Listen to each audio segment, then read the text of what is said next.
They found the phone call. They found the pizza boxes. They found the recycling line. And now the entire internet is convinced that Sean Combs, sitting in a federal holding cell, just told his own son to burn the evidence on a jailhouse line that the whole world was listening to. If that sounds unhinged, keep watching, because what Diddy allegedly said on that October 23rd recording, what Christian Combs allegedly said back, and the name that keeps flashing across every timeline in America right now, that name is JayZ. And the reason nobody is sleeping tonight is because for the first time since this saga began, Diddy sounds nervous. Diddy sounds hunted.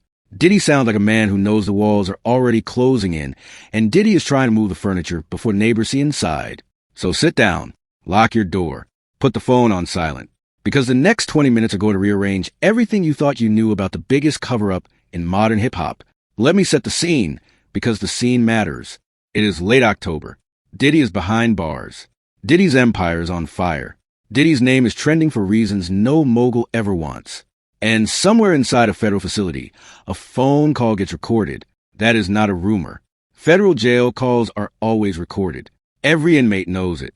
Every lawyer warns about it.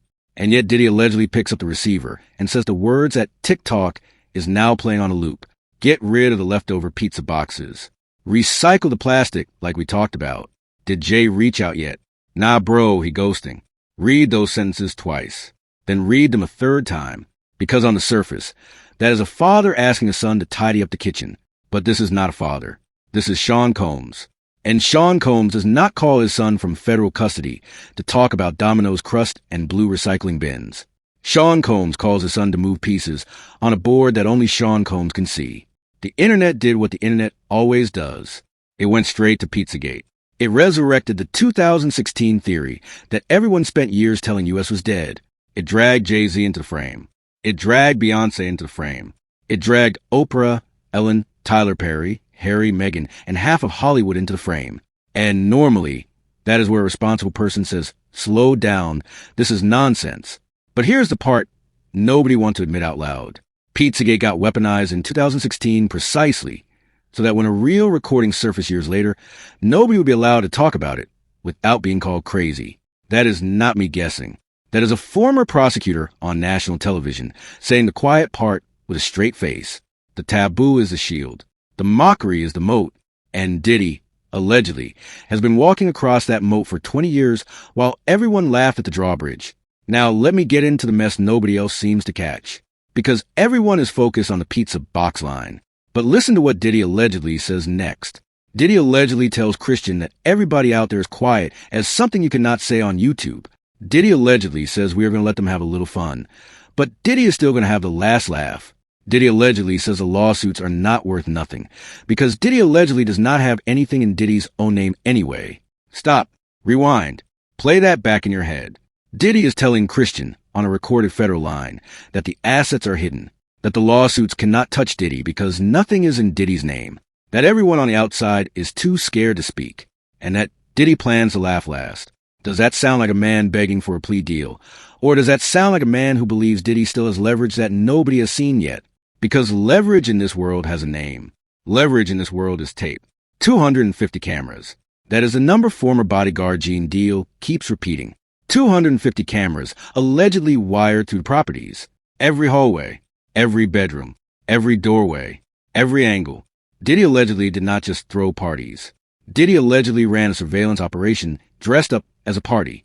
And the guests, from your favorite rapper to your favorite point guard to your favorite senator, allegedly walked into that house thinking they were the predator. When Diddy allegedly was filming every second so that one day, when the feds came knocking, Diddy would have a folder thicker than the indictment itself. That is a theory Gene Deal keeps repeating on every podcast that will book Gene Deal. And Gene Deal is not the only one. Courtney Burgess has publicly claimed Burgess testified before a federal grand jury and that Burgess saw materials, alleged recordings, alleged writings from the late Kim Porter, alleged descriptions of 8 celebrities on tape, 6 men, 2 women, some allegedly intoxicated, some allegedly under the influence, some allegedly not old enough to be in the room.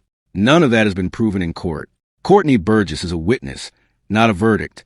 But when a witness walks out a grand jury and starts naming numbers like 8 tapes and 2 possible minors, and 3 might be underage, the country stops scrolling and starts listening. Now shift the camera. Look at the raid. March of 2024. Homeland Security walks into Diddy's Miami mansion. Homeland Security walks into Diddy's Los Angeles mansion. And here's the detail nobody is talking about loud enough. On the same Florida property, there was a second mansion, and Homeland Security did not touch it. Read that again. 2 houses on one plot. Only one gets searched. Why? What did the feds already know sat where? And when the agents finally walked back out into the sun, what did the feds carry? A small trash bag, a medium cardboard box. That is it. A small trash bag and a medium cardboard box hold 2 things in the real world. The bag and the box hold hard drives. The bag and the box hold flash drives. The bag and the box do not hold clothes. The bag and the box do not hold jewelry. The bag and the box do not hold cash. The bag and the box hold whatever Diddy allegedly promised the wrong people would never see the light of day. And this is where the story stops being about Diddy and starts being about JayZ. Because if those drives contain what the internet thinks the drives contain, then the biggest name in music history is sitting in a Tribeca penthouse tonight asking JayZ's lawyers a very specific question. What is on the tape? What is JayZ's exposure? Who is flipping? And is Beyonce going to have to keep sending cease and desist letters to Piers Morgan every time someone repeats a rumor on a stream? Because that is exactly what happened. Piers Morgan issued a public apology after Beyonce and JayZ's team allegedly hit Piers Morgan with a legal notice over comments made on Piers Morgan's show. That is not the behavior of people who are relaxed. That is the behavior of people who are watching a fuse. Now, the presumption of innocence matters. Say it with me. JayZ has not been charged with anything. JayZ has denied every allegation. A federal lawsuit filed against JayZ was later withdrawn, and JayZ's legal team has been vocal that JayZ considers the allegations defamatory. That is the on-the-record posture. But the on-the-record posture is not what is trending. What is trending is a jailhouse phone call, a pizza box code word, and a father telling his son that JayZ is ghosting. Because if the story is nothing, then why is JayZ ghosting? That is a sentence that is eating the internet alive tonight. Not the pizza, not the plastic. That one line, nah bro, he ghosting. Let me widen the lens even further, because this is where the unique angle comes in, and this is why you are still watching. Every commentator out there is chasing the same 3 questions. Did Diddy do it? Is JayZ involved? Are there tapes? Wrong questions. All wrong. The real question, the one no other channel is asking tonight, is a question about complicity. Because a former U.S. attorney went on national television this month and said something that should have stopped the country cold. That attorney said the culture of Hollywood is a culture of complicity. That people inside these rooms have known for decades. That the phrase, "this is how it works," has been the excuse that let predators walk in and out of the same buildings while everyone stared at their shoes. And Diddy, allegedly, was not an outlier in that system. Diddy, allegedly, was the system's product, the system's mascot, the system's insurance policy, which means the question is not who was at the party. The question is who was willing to keep the party quiet. Because Diddy allegedly kept 250 cameras rolling for one reason, so that when a rapper wanted to leave the label, Diddy could pick up a phone. So that when an artist got a better offer, Diddy could send a message through a lawyer. So that when a senator, a producer, a talk show host, or a movie mogul thought about telling the truth, Diddy could reach into a safe and pull out a reason to change the mind of that person. That is not a party. That is a business model. And business models do not collapse when one man goes to jail. Business models collapse when the tapes stop being one man's property and become the government's property, which, according to March Raid, the tapes now allegedly are. So let me connect the dots on that one small trash bag. That trash bag walked out a Florida driveway carrying, allegedly, more career-ending material than any tabloid has printed in a decade. And after Homeland Security took the bag, notice what happened next. Diddy got approached at an airport before boarding a private jet to an island that has no extradition treaty with the United States. Read that again. Diddy was minutes away from flying to a country where the feds could not touch Diddy. And the feds still did not arrest Diddy that day. Why? Because the feds did not need Diddy that day. The feds needed the box. The feds needed the bag. The feds needed whatever was inside. And once the feds had the drives, Diddy was allegedly no longer the target. Diddy was the door. That is a part that keeps Gene Deal on every podcast. That is the part that is Courtney Burgess walking in and out of grand jury rooms. That is the part that has Diddy, allegedly, on a jail phone whispering to Christian about pizza boxes and plastic. Because Diddy, allegedly, still thinks Diddy is the one holding the leverage. And Diddy is about to find out that once the feds have the tape belongs to America. Now, let's talk about the ripple. because the ripple is enormous. Tyler Perry got named this week, not by prosecutors, by culture, because it was Tyler Perry who hosted certain events after Harry and Meghan defected from the royal family. And once one thread in this quilt gets pulled, every thread starts to sway. Oprah's ties to Ellen. Ellen's ties to a decade of rumors that would not die. Names that have been protected for so long that the protection itself has become suspicious. That is not proof of anything. Say it with me one more time. That is not proof of anything, but it is a map. And maps like this do not get drawn by accident. I want you to notice something about the way public figures are behaving right now. Watch who is silent. Watch who is loud. Watch who is suddenly on a wellness retreat. Watch who is suddenly deleting old Instagram posts. Watch who is suddenly on stage in Vegas talking about legacy and forgiveness. Because when the tape becomes the government's tape, the people who used to laugh at Diddy's party stop laughing. And the people who never went start posting about kids and charity work and favorite Bible verses. It is a pattern. It is always the same pattern. You have seen it with every scandal in the last 20 years. First comes silence. Then comes charity. Then comes a memoir. Meanwhile, the family of every victim who tried to speak up before this moment is sitting at home tonight watching the country finally catch up to what those families screamed about for years. Cassie, the plaintiffs in the civil suits, the names and the sealed filings, the women, and yes, the men who came forward when nobody in Hollywood would return the call. Those victims tried to warn us, and we collectively laughed. We called it Pizzagate. We called it crazy. We called it a joke. And we let a man allegedly run a surveillance state out of a mansion in Miami because the alternative was too uncomfortable to sit with at brunch. I want you to sit with that, because that is the culture of complicity the prosecutor was talking about. That is us. That is the culture. That is why Diddy allegedly still smirks on a jail phone. Because Diddy allegedly still believes that culture will save Diddy one more time. But something is different this round. And here is a unique angle nobody else is running with tonight. Every previous Hollywood scandal has been broken by a journalist. Weinstein was broken by reporters. Cosby was broken by comedians and reporters. Epstein was broken by a Miami Herald investigation that refused to die. This one is different. This one is being broken by a jail phone. This one is being broken by the target. Diddy allegedly is exposing Diddy. Christian, allegedly, is being handed instructions on an open line that the feds record by default, which means the timeline is no longer being controlled by news cycles. The timeline is being controlled by the government, and the government moves in one direction only, forward. That is why the next 90 days matter more than the last 90 weeks. That is why every name that gets whispered on a podcast this week could be sitting in front of a grand jury by next quarter. That is why Diddy allegedly told Christian to move the pizza boxes, because Diddy allegedly knows that once the drives are cataloged, the drives will speak for themselves. And Diddy allegedly wants a house tidy before that conversation happens on the record instead of in a hallway. Now let me hand you the receipt nobody else is showing tonight, because this is the piece that ties every loose thread into a single knot. Look at the language Diddy allegedly used. Get rid of the leftover pizza boxes. Recycle the plastic like we talked about. Recycle the plastic like we talked about. Read that specific phrase one more time. Like we talked about. That is not a first-time instruction. That is a follow-up. That is a father reminding a son of a previous conversation that already happened on a different line, off the record, which means somewhere before that jail call.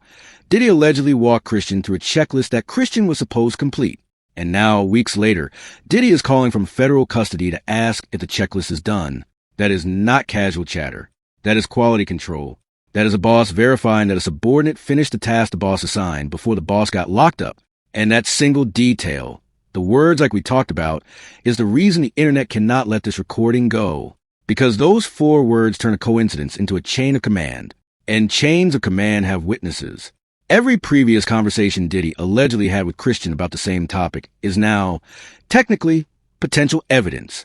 Every text, every email, every voice memo, every FaceTime, every hallway aside caught on a security camera at one of the very mansions Diddy allegedly wired with 250 lenses. Diddy, allegedly, built a surveillance state that is now allegedly filming Diddy from every angle Diddy paid for. That is the twist no other channel is telling you. Diddy is not being caught by the FBI. Diddy is being caught by the mansions Diddy built to catch everyone else. Let me leave you with 3 things to watch.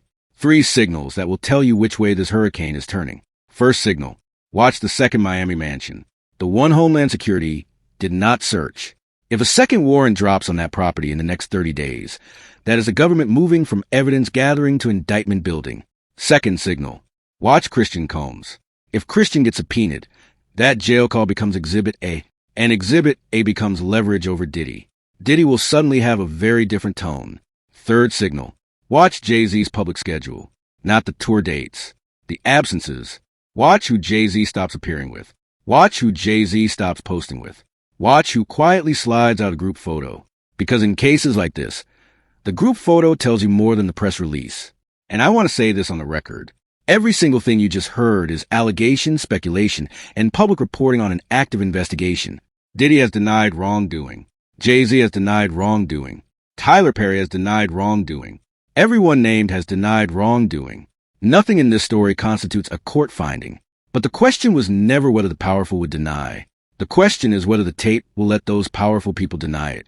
And the tape, allegedly, does not lie. So when Diddy allegedly picked up that jail phone, and Diddy allegedly told Christian to get rid of the pizza boxes, and Diddy allegedly asked if Jay reached out, and Christian allegedly answered, nah bro, he ghosting, Diddy allegedly did something no publicist can fix. Diddy allegedly told the entire federal government that Diddy still thinks Diddy is running the room. Diddy is not running the room anymore. Homeland Security is running the room. The grand jury is running the room. The trash bag is running the room. And the small cardboard box, sitting somewhere in an evidence locker with a serial number and a chain of custody, is going to run the room for the next 2 years of American headlines. The rest of Hollywood is watching. The rest of hip-hop is watching. The rest of the industry, from the executives to the assistants to the drivers, is watching. And somewhere in a Tribeca penthouse tonight, one very famous husband is watching too, refreshing the same 3 group chats over and over, waiting for someone to tell JayZ what to say next. Because Diddy is not ghosting anymore. Diddy is talking. Diddy is talking on a recorded line. Diddy is talking to Christian. And every single word Diddy said just became evidence in a case that is only getting bigger. Now here is what I want from you. Do not scroll away. Do not close this tab. Because tomorrow the next shoe drops. And I'm going to be here breaking down every filing, every subpoena, every name that surfaces in a court docket. If you want to be the first person in your group chat with the receipts, hit the subscribe button, turn on notifications, and drop one word in the comments. Just one. Tell me who you think is on that tape. Do not tell me who you hope. Tell me who you know. Because we are past the point of hoping. We are into the part where the truth walks in and sits down and refuses to leave. Diddy is done. JayZ is nervous. Christian is exposed. Hollywood is holding its breath. And the small cardboard box, the one Homeland Security carried out of Miami, like it was groceries, is about to become the loudest object in America. See you in the next one. One final thought before you go. Every era of American scandal has a moment where a single object becomes the symbol of the whole story. For Watergate, it was a tape reel. For Enron, it was a shredder. For Epstein, it was a flight log. For this saga, remember the cardboard box. Remember the pizza line. Remember the 4 words like we talked about. Those 3 details together are the fingerprint of this entire chapter. Screenshot this video. Save the link. Come back to it in 90 days. Because when the indictments start dropping, you are going to